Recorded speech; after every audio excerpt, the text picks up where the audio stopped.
Welcome to Tuesday, December 3rd for our policy committee meeting. And we have some new policies and we have some presenters of those new policies. Thank you so much, Dale and Jen, for being here. Our first item is policies for first reading. Policy 616, School District System Accountability.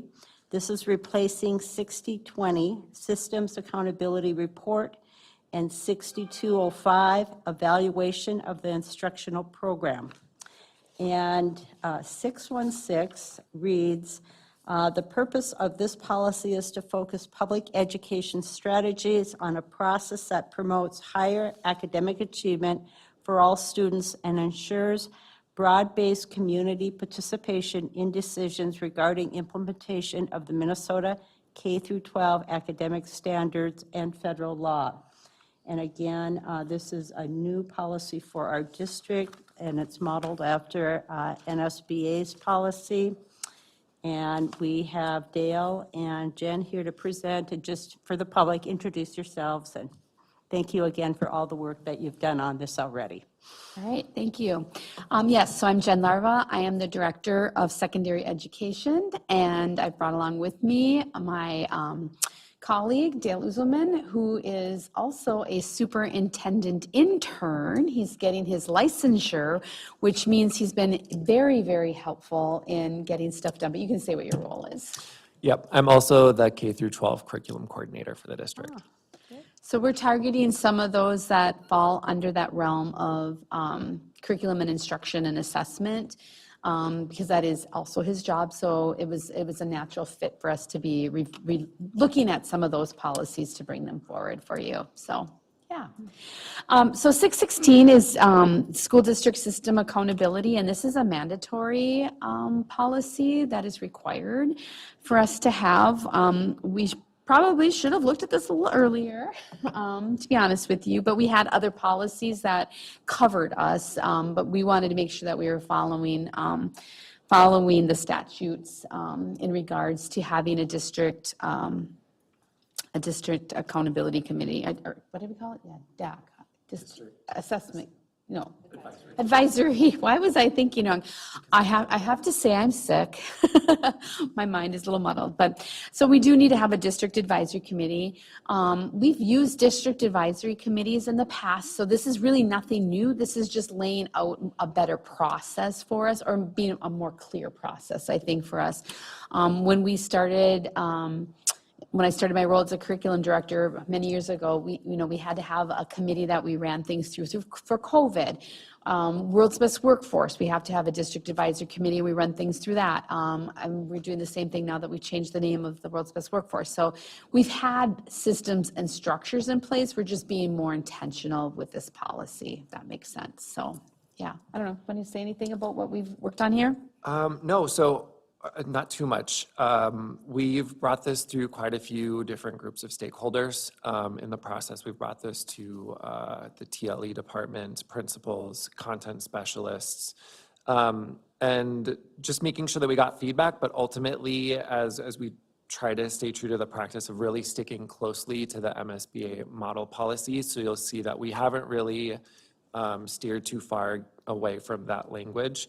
And really this one outlines the process to establish and implement and assess those goals. This is really timely that this one is coming to the committee today, because during the COW meeting, we'll be going over the Comprehensive Achievement and Civic Readiness Report. And this committee's role is to really help with the oversight of that report. So it's coming at a really nice time so that you can see the connection between what this committee will be doing and kind of that final product later. I appreciate you mentioning that, Dale. I think that's actually been true often since I've been on the policy committee. Maybe there's some other reasons why we hold off a little bit on bringing policies forward if there's other reports or that are happening. So I'm really glad you made that connection. Thank you. I also think, it's good timing as well. We've had a curriculum review process for a while. When Dale started in the role, that was one of the first tasks, was to update our curriculum review process. We already had one in place, but we needed to update it with COVID happening, dates and everything on the timeline were shifted, and so we needed to look at it anyways. And so we've had that now for a while, our curriculum review process, and that does get linked into this plan so that the public then can see that through our policy. So we do include that timeline. And I know that somewhere on here, it's just like isd709.org, and then it has the X's. We have to actually put that correct URL to our timeline in here before the next time. We'll have to get that actual address for you. But that fits with what we have going on with our standards implementation, and we're doing a lot of work with that because we are implementing science. We've been in implementation for science the last couple of years, but we have ELA, which we are piloting right now, resources, because implementation is next year, and then we'll have social studies, and then we will have math. And so we always say our big four are coming down the pipe. So right now we've got all these implementations, and so this one does tie into that. And being able to bring forward our plans to an advisory committee will be very helpful.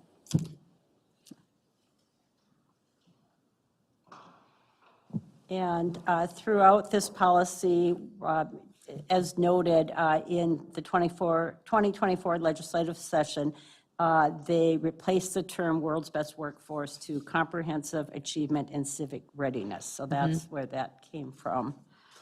And then throughout that was changed. Okay. Anything else before we open it up for questions that you'd like to? I do know that it talks in here about establishing a system to transition to the graduation requirements of the Minnesota K-12 academic standards. I think we had profiles of learning, like all these different things have happened over the course of time. So this policy has been around for a while, so you're going to see some language in here that's kind of in the past tense. But I also want to state that things are consistently changing too at the state level. So like we're looking at this, and I know it says in the past tense some of these things, but we have like personal finance that's coming up on the docket. So when we're taking a look at our graduation requirements, yeah, we already have all of that established, but we'll be adding to them, and we end up with new things that keep coming forward all the time. So just making sure that you're aware that we need to continually be updating as we get things from the state as well. Okay. Okay. So one question I just was curious about in terms of, because like I often do, I'll go to other school districts and see when they revise their policies and things like that. And so I did look at a few other policies. And I was curious, when you set up the timeline for the advisory committee meeting, and you picked the dates and months, what was the thinking behind some of that? I think I know, but go ahead. Yeah. You want to take that? Because Yeah. I know we talked about it in detail, but I'll let you handle that. We also took a look at other districts and what their timelines were. And there were a couple that we looked at, and we felt like they were somewhat aggressive, and we considered what our current timeline has been with what historically has been world's best workforce. So we tried to line that up with kind of the first half of the year, because that's when we try to make that work happen. But then we also wanted to allow enough time to be able to, as Jen was discussing, the curriculum review and adoption piece is also something that the committee will oversee. So that kind of fits into the second half of the year. We didn't want to squish everything really closely together, because we felt like that would make the work too difficult for the people who would have to take on that work. So we spread it out a little bit more, and we felt comfortable that this really lined up with all of the systems that we already have in place. So it wasn't going to add pressure onto the systems that we already have working. Okay, great, thank you. I can see that by not putting it in certain months, like say September. So, okay, great, thank you. Other comments or questions from other board members?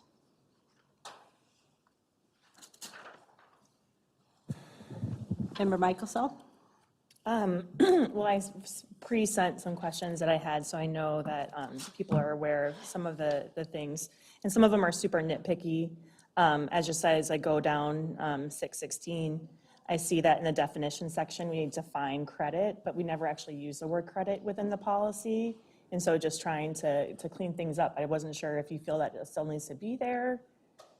I do actually, because so much of this is related to the Comprehensive Achievement and Civic Readiness Plan, and credits are tied in there as well. So I think it's more than just being just the specific policy. I think it has to do with, like, when we talk about graduation requirements, we're going to be talking about that, it's credit bearing for our students, and then we refer to it in that other plan, the CARC plan.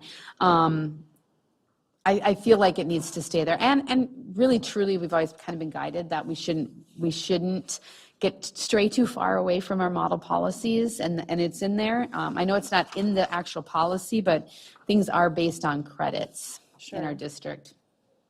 I was just going to check and see if the definition is then like in our graduation requirements policy, but I can look at that later. Great. Stephanie or Member Williams, I can let you. Go ahead.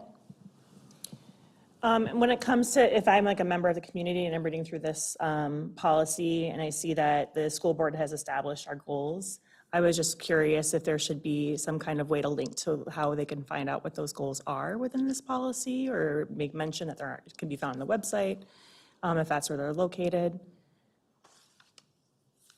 I'm open for discussion. Yeah, I mean, that I think is an easy thing that we can do. I think our strategic plan is really where we pull from a lot of things, and so like that would be a great way to have that linked right in here.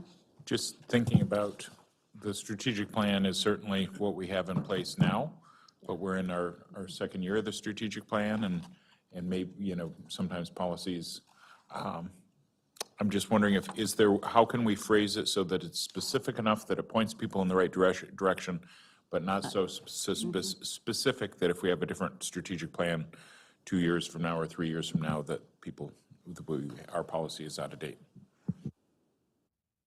So maybe if we say, as can be found on our district website or something of that sort. Yeah.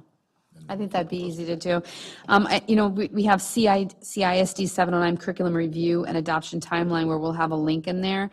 We could just say something about seeing, like in that same area, something about seeing our district goals and like directed to the website in that same spot. Yeah. But I do agree with Superintendent Magus on there's that balance of being too specific and being more general, and as we're pointing people in the directions to get more information. So. Okay. Other questions? Member Michelson? Yeah, I was just wanting to get some clarification on section 4A.3.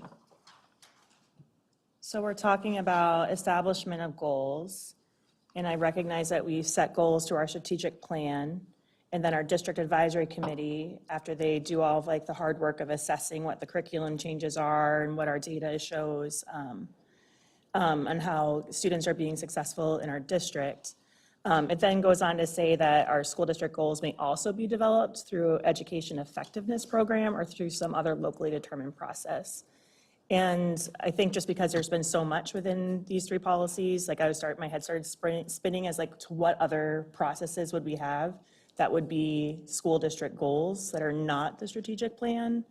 And if this is, again, one of those vague statements that covers us for, other things coming, or if this is something specific that I'm just not aware of yet. I think that's a vague statement that covers us, honestly. When I think about this, I think about the state's North Star plan. So we have been identified at the state level as a district that needs support, and so we work with Compass in order to get some support, and they're helping us with some effectiveness, and they work with our continuous improvement teams at some of the sites. We don't want to have all of those details in there, but I think that's an example perhaps of, why this language might be in here. So, so it's a process of, it's an educational effectiveness program. They're calling it COMPASS now at the state. It used to be the Regional Centers of Excellence. They changed names too. So I think it's intentionally vague, so that it's just covering us in this policy. I guess, I don't know, do you have any other opinions about that, or? So I saw it as the same way as it allows us in the future, if we change the process for that, then that language is there to allow for that change, yeah. Great.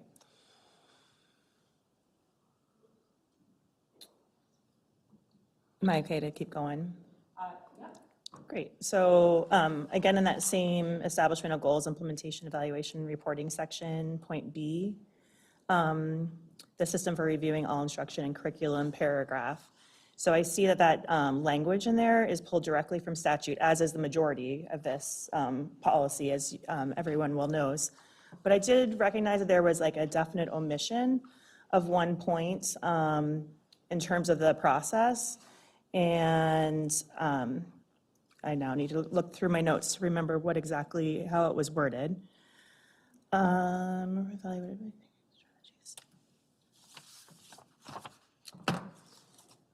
students, so keeping in mind students' access to effective teachers who are members of population is underrepresented among licensed teachers in the district or school, and to reflect the diversity of enrolled students under that section. So I almost wondered when I saw this, I was kind of like looking at that and trying to figure this out, your question, but I was almost wondering if that is more under personnel, like a different type of policy, like in a different category, where what we're talking about is more around curriculum instruction and assessment, and that seems to be more around staffing. Does that make sense? Mm-hmm. So that might be something that gets pulled. I don't know if staffing is a 400 series or whatever. I can't think of my series on the top of my head, but it seems to me like this isn't. Yeah, so this is talking more about licensure of teachers and underrepresented, which I don't know, that might be in a different area. I don't know. And again, this is model policy, and so then I'm just, like, we don't really usually mess with it too much, as long as it kind of meets what we're trying to do, and we add our local pieces in there. And I'm not a lawyer, my daughter is, so I know, don't touch things too much, but I'm not sure why that got taken out of there. That's just my gut reaction when I looked at it, maybe it was more related to personnel. Yeah, within the statute, it definitely seemed at that point was mentioned at numerous times, like during the curriculum discussion, like throughout, so it's just interesting that it's not included there. And hopefully then, if it's in statute, we're including it in those other policies. So I'll look into that. I think that would be a good question for us to reach back out to MSBA to see why was that point omitted, because I thought it was interesting too, and wonder if it was an oversight or if it was, if there was intentionality around it.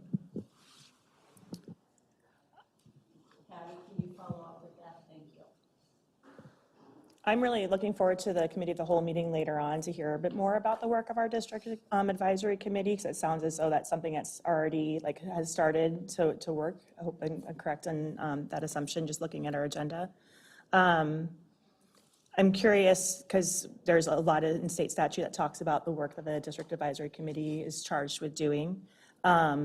And so the first point that's within 16, talking about receiving public input and comment on these goals and advice that the district advisory committee gives to the school board as we make our goals. Will there be a formal process for that? Recognizing that that's more like the process and we're talking more about the policy, but just trying to understand. So how we have gathered people for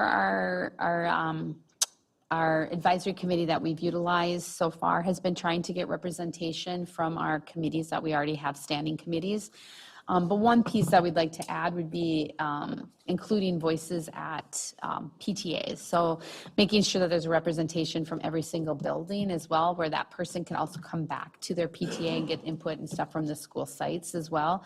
So that's really, I think, is the process, is that this committee is really where we bring and get the input from them, and then have them bring it back to whatever their group they're from. I mean, they could be the APAC group, or it could be EAC, or it could be the special education advisory group, or it could be from Lowell's PTA, whatever it might be, then they can get that input and that feedback from there.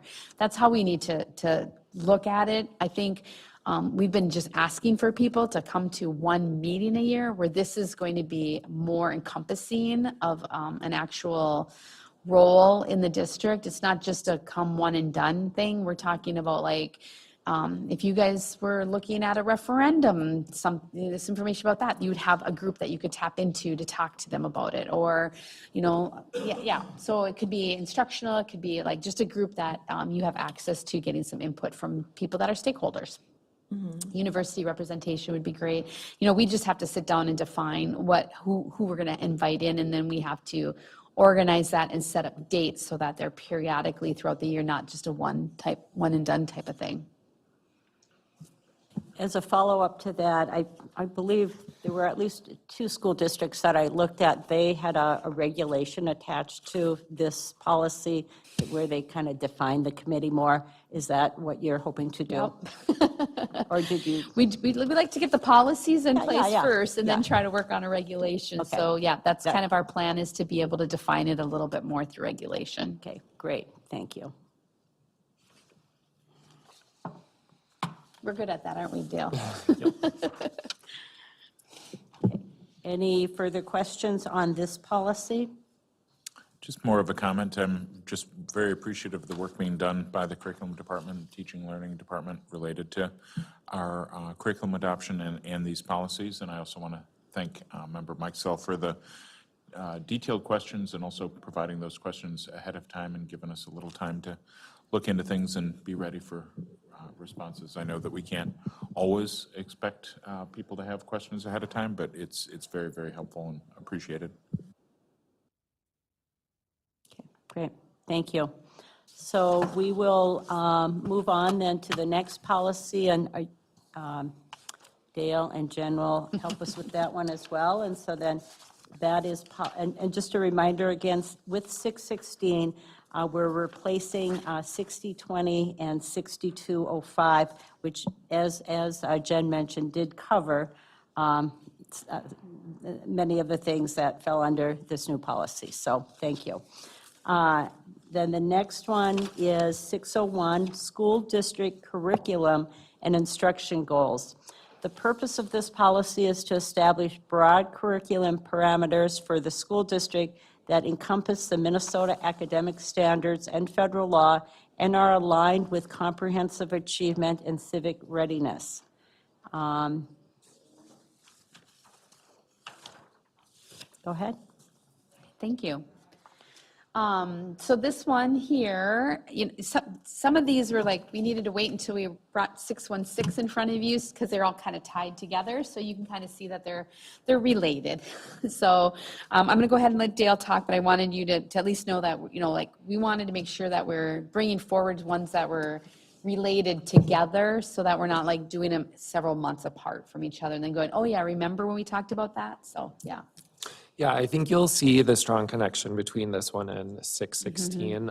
This is really meant to be the policy where we're putting into policy the process that we're already doing with the Comprehensive Achievement and Civic Readiness Report. Really, that's, as you're reading through it, that's what this is it's outlining what that report is and what it will contain each year. So this is very close to just what statute is telling us to do. So I don't think we've changed really any of the language. One thing I do want to note, otherwise Patty will keep me up on this one. There should be a note with this, and we'll bring that to the second reading, that this policy will replace 6015, 6075, and 6080. Patty's already made sure to include that for second reading when we come back. Yep. 6015, 6075, and 6080.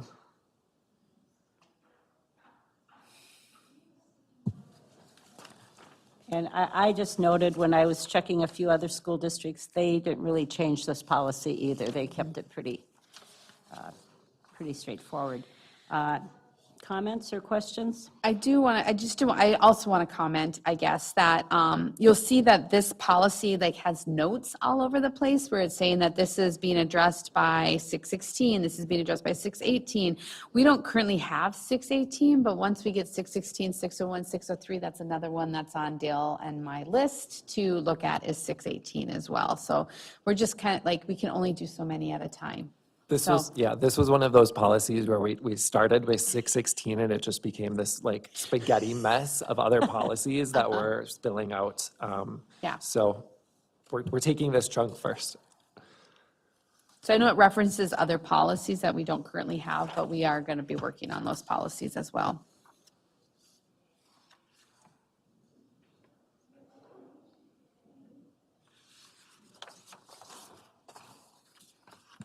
I guess I do have a question. Go ahead. Is the word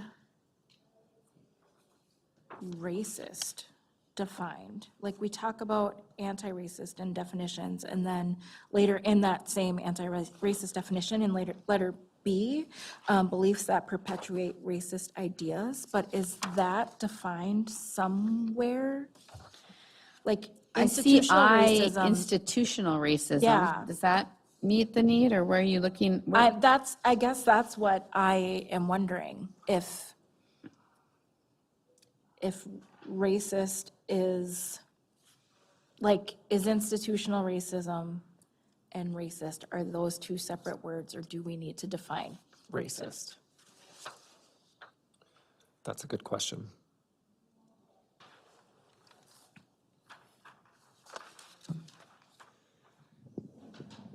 I'm open to I do know that all the Anti-racist. definitions in the beginning of this policy were pulled directly from Minnesota statute, and racism was not included within the statute. Okay. So I assume that there's reasons that that wasn't added was because it wasn't there. Not saying that we couldn't have a further discussion on whether or not it needs to be. Right. I just, yeah, those, yeah, I'll leave it at that. For my clarity, can you just tell me where in the policy it lists just the word racism? In the definition of anti-racist, letter B. Oh, in there, okay, That last part of the sentence. thank you. Yeah, thanks. Yeah, I feel like racist ideas in that definition is definitely different than institutional racism. Those are two separate things.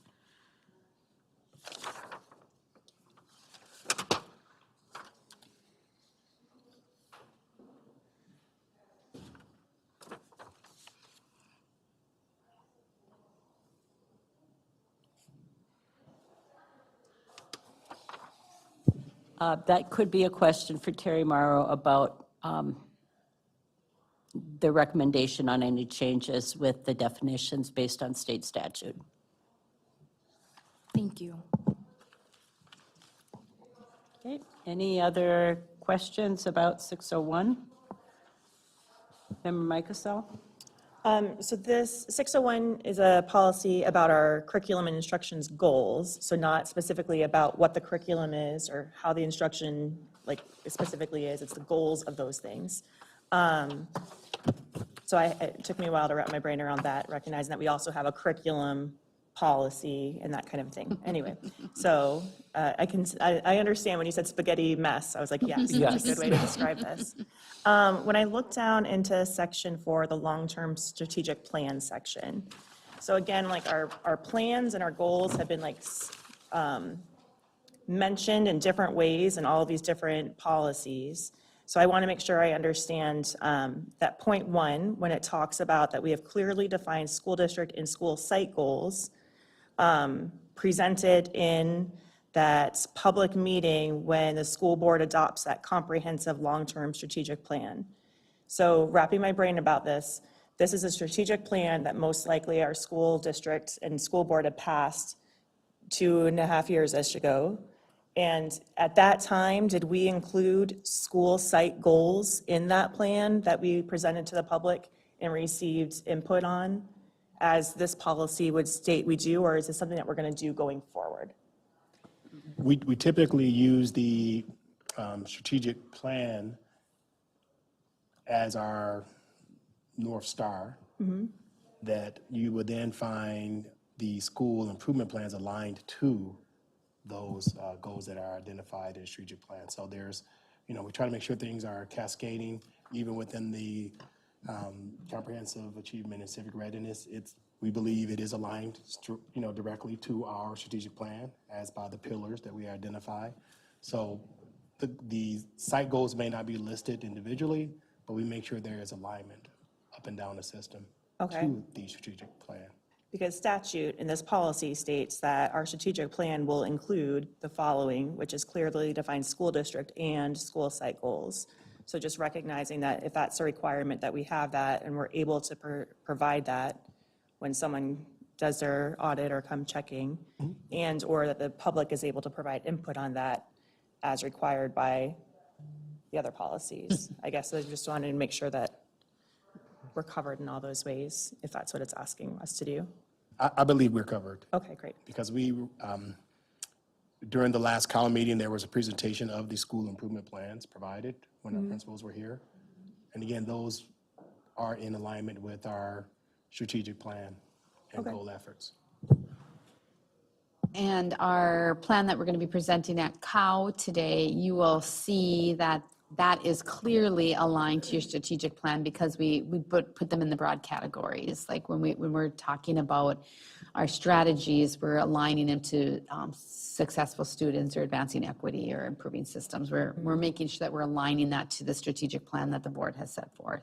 Great. And we have site teams that are also then working on their site-specific goals Yep, that align with that as well. Okay. yep.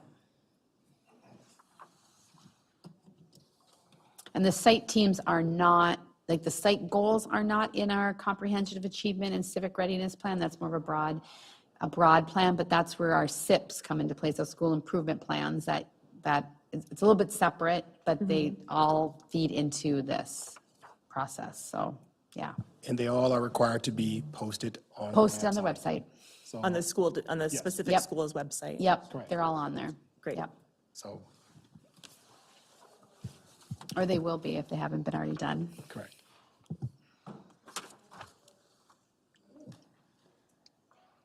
Any other questions?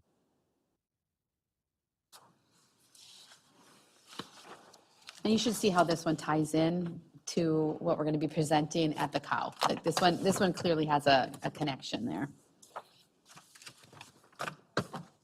Okay, we'll move on to 603, and again, really appreciate you bringing as many of these policies that are tied together at the same time.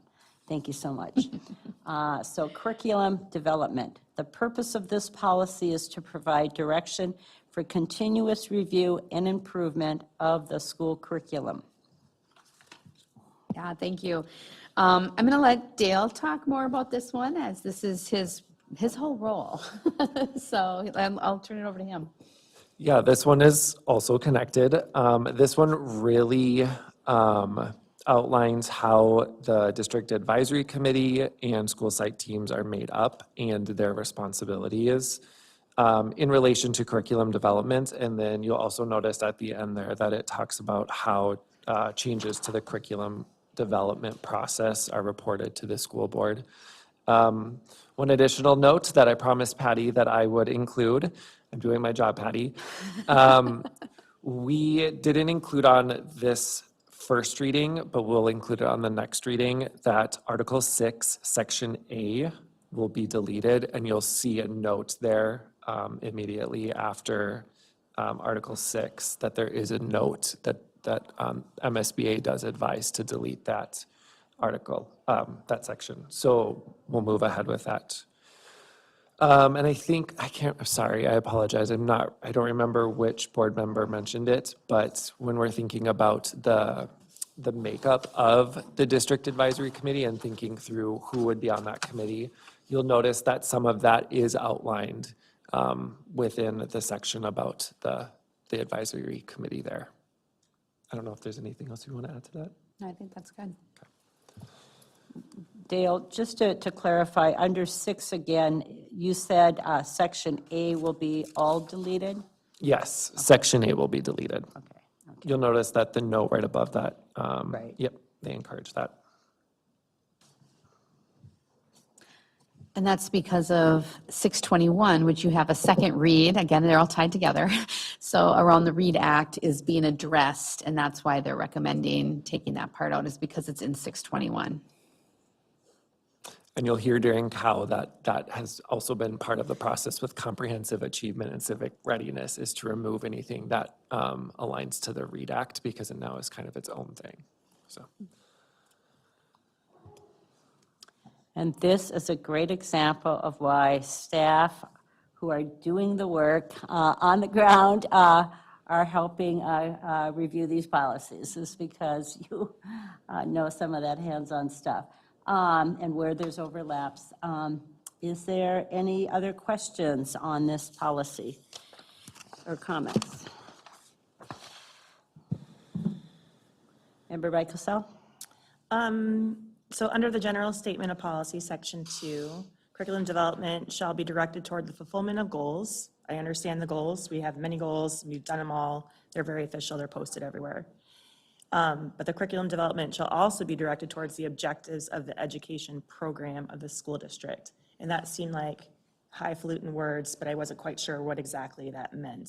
Can you direct me to what our objectives are? I think it's intentionally vague, again, like I think some of our policies are that higher level, so that we don't get too many details in here. But when we talk about the objectives of the education program of the school district, we're talking, again, I think about our civic achievement and our comprehensive achievement and civic readiness plan, our strategic plans, the implementation of standards, they kind of are all weaved into that as being part of our objectives. So it is intentionally, I think, left at that very high level just to make sure that we're covered. Got it. And it looks like we'll learn more about the makeup of the district advisory committee with current and then also goals for future at the committee of the whole meeting later on, so I'll save those questions. I noticed that point E under section 4, the district advisory committee, there's just some underlined sections, and I had reached out to Patty and she thought that that might have just been some kind of formatting issue. We talked about that. Is that a new ad from like a previous version of MSBA policy? I'm not sure, because when I looked back, I'm just thinking when it got converted, it accidentally put a line under it or Okay. something, because when I went back to the version history, I couldn't see where it got put in. So I'll fix it for the second reading. Thank you. The only other point I wanted to make, and this might be a more global thing, because I think on all of our policies, we include cross-references that are MSBA or MSA model policies that we don't technically have on the books ourselves. And so that might be a larger conversation going forward. Should we be referencing policies that we don't actually have in place? And that might be difficult for people who don't have a login to the MSBA website to see. So just something to consider for future things. We can have a discussion maybe about that at a work session or something. I do think, like, as Dale and I keep mentioning, we're going down the rabbit hole of policies, that if you were to take out a policy, sometimes we don't come back and revisit those policies, and we might be actively working. Let's say we're working on 618 and it's referenced in here, and then we do adopt 618, and if we're not keeping that cross-reference, the cross-references are kind of in that legal realm of things. If we didn't go back, I don't think we do a really good job of always going back to our policies that we pass. I would hate to miss out on a policy that we then did like a year later, and then we didn't go back to this one to update this one to then do the cross-reference. We would really easily lose track of that. So I guess I'm not on the policy committee, but as a person that works in these policies, it would be really hard for me to remember to go back and add them in later. I would rather that it stayed in there as being a cross-reference, so that when we do add some of these policies in the future, that they are there then, instead of us trying to remember which ones we took out and having to add them back in later. I think that'd be really challenging on the people that you have boots on the ground working on the policy. That's just my perspective. No, thanks for sharing that. Yeah. Any other comments, questions? I was just going to go back to the District Advisory Committee and where there is a definition, just based on what you said earlier, there will be a regulation at some point that will follow with that, where it might be more defined than it will be in your presentation today, right? Oh, yeah. Yeah, right. Yeah. Yeah, okay, great. Okay, any other comments or questions? Okay, and then the next one is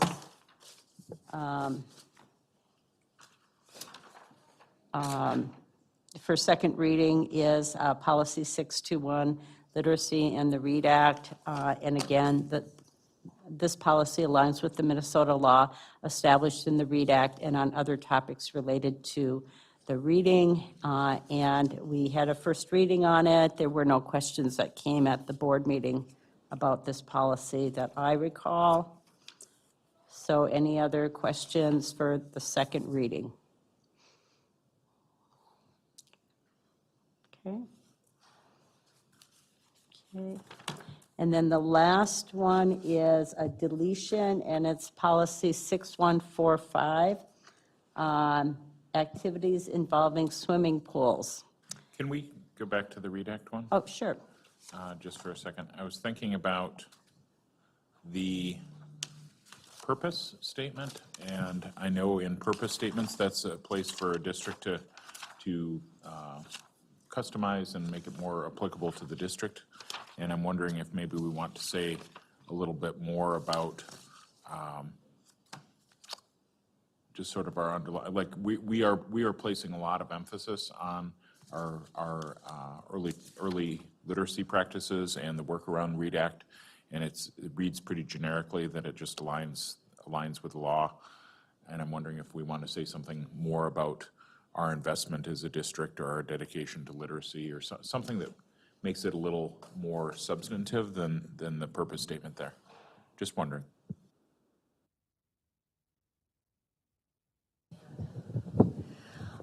I hear what you're saying, and I appreciate that, and of course, that's what we're doing. Oh, I would say every word in this document mirrors legislation language. I mean, it actually is the legislative language, and I'm not sure that school districts will go too far from that.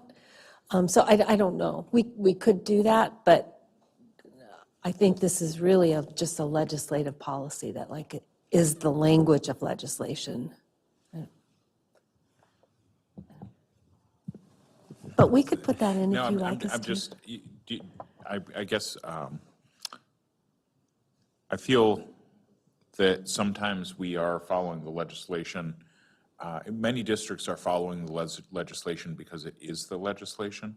And I feel like we've gone above and beyond as a district in what we are attempting to do with literacy. And so the MSBA has said that the purpose statement areas is an area where you can deviate and customize. And so I'm just, I am wanting to honor the work being done by the department, by all the teachers, by the district, the investment of time and resource.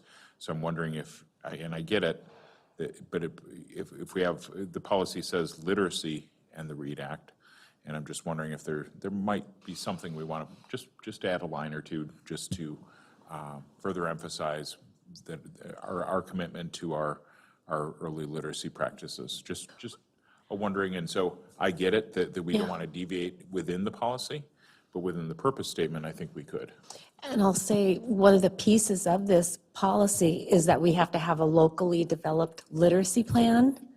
And within that literacy plan, which we have to do, and I think it has to be submitted by June 15th of every year, and actually this year, we probably have to go through and revamp that document because of all of the different changes.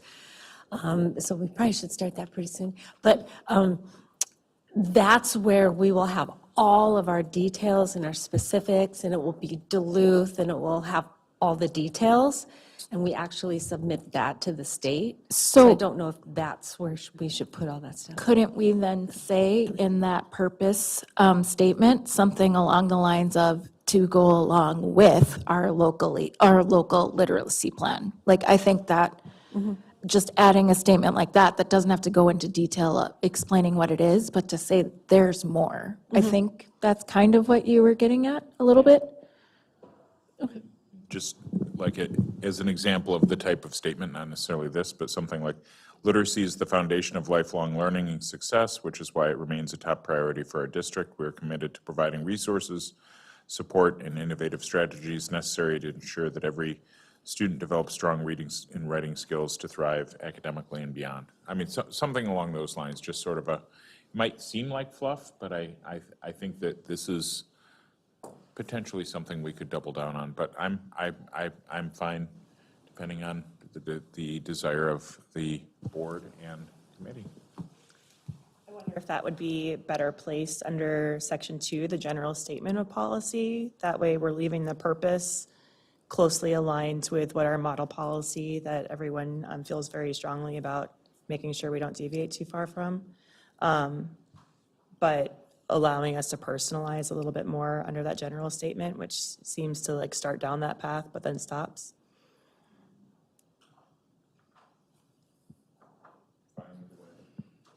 Yes, Superintendent. I'm We glad will you work agree on with it. me.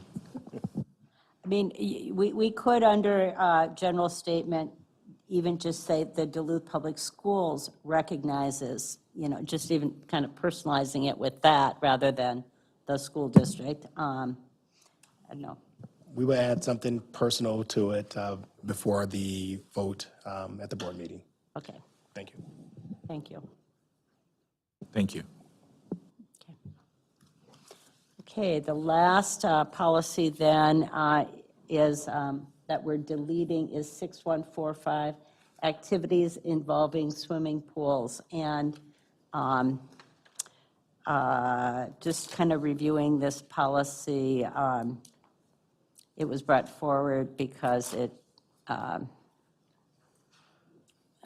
it's not following the practice that we have. Yeah, so. I think this one just kind of got missed when we were doing some of the facility use type of things. And we've been in some conversations with our Phi Ed content lead and their department around some of the practices around swimming, and are recognizing that this is just out of date. And so we'd like to just, I think it's covered in facility use, so I don't think we need to replace it with anything. But some of the language in here is just out of date. We need to make sure that we just eliminate it. Okay, and then the last is the proposed ISD 709 curriculum review and adoption timeline. Sure, so this is coming forward because it is related to policy 616 in Article 4, Section B. That's where we had reference to the timeline. You'll notice on the timeline, there's a lot going on this timeline. This is something that I put into place my first year in this role, and it hasn't changed too much. We did incorporate computer science into this. That's just a side note because computer science standards are coming.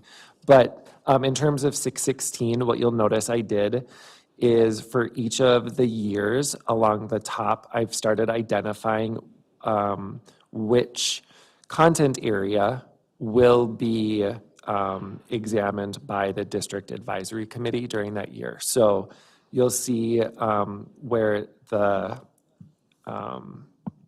it's italicized and bolded for the years that content area will be monitored by that committee. So if you look down 24-25 school year, you'll see that social studies is the identified year that the district advisory committee will look at assessing that content area. And then you'll see the following year is math.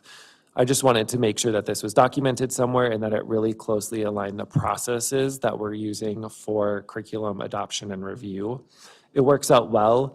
So thinking about this year, social studies, they just finished their needs assessment, which pulls in lots of data from stakeholders. So that needs assessment and that data will go to the district advisory committee as part of the review process by that committee. So there was a lot of thought put into when this naturally fits into the process. Part of the issue that we have the same thing with the comprehensive achievement and civic readiness is every year we're scrambling to put together like an advisory committee for like just a temporary usage. So now we'll have this standing committee in place to be able to do this work. And we won't be scrambling to put together another committee to give some advisory, which is what we have been doing as part of the review and adoption process. The district advisory committee will step in and do that work.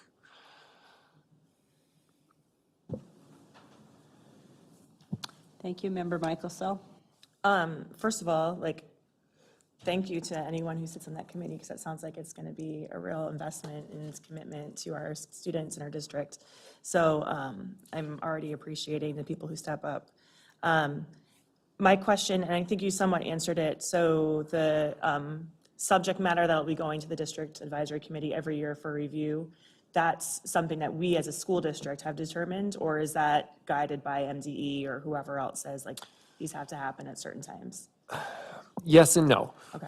As far as the district advisory committee, we've really determined that as a district. When you look at this timeline as a whole, this is really, we've chosen to set up our timeline according to MDE and when the standards are going through revision at the state level. So each year you'll see there's a phase 3A. That's when the new curriculum is being implemented. That directly aligns to the year that the new standards have to be implemented. So you'll see that this year is phase 3A for science. MDE has said that we have to implement our new science standards this year. So it's kind of a yes and no, if that makes sense.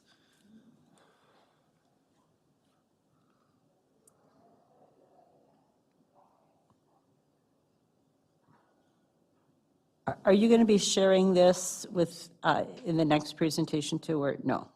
Okay, I just wasn't sure if you were going to be using this in any other way. Okay, thank you. Any other comments? Questions? Can I just make a quick comment about 621? I know in our last policy committee meeting, Member Mike Sell had noticed that one of the statutes had changed, and I realized I inadvertently missed making the correction when I gave the final document in this agenda, but those will be changed going forward. So on the consent agenda, you will see the statute, which one is it? It is 120B.1118 has been updated to 120B.119, and it's mentioned multiple times in here. I'll have those corrections. And then I did reach out to MSBA to make them aware as well, and they were aware, and they said at an upcoming, you know how they do their newsletters periodically, that change will be in an upcoming newsletter, but we'll be ahead of the curve because we'll have it in there when we adopt it on the 17th. Thank you, Patty. Okay. Any other questions or comments then? Okay, excellent. Then we're done. And again, thank you so much for all the work and also all the different committees you've reviewed this with. So, thank you. Thank you for the team, and thank you for the board for taking on such meaty policies.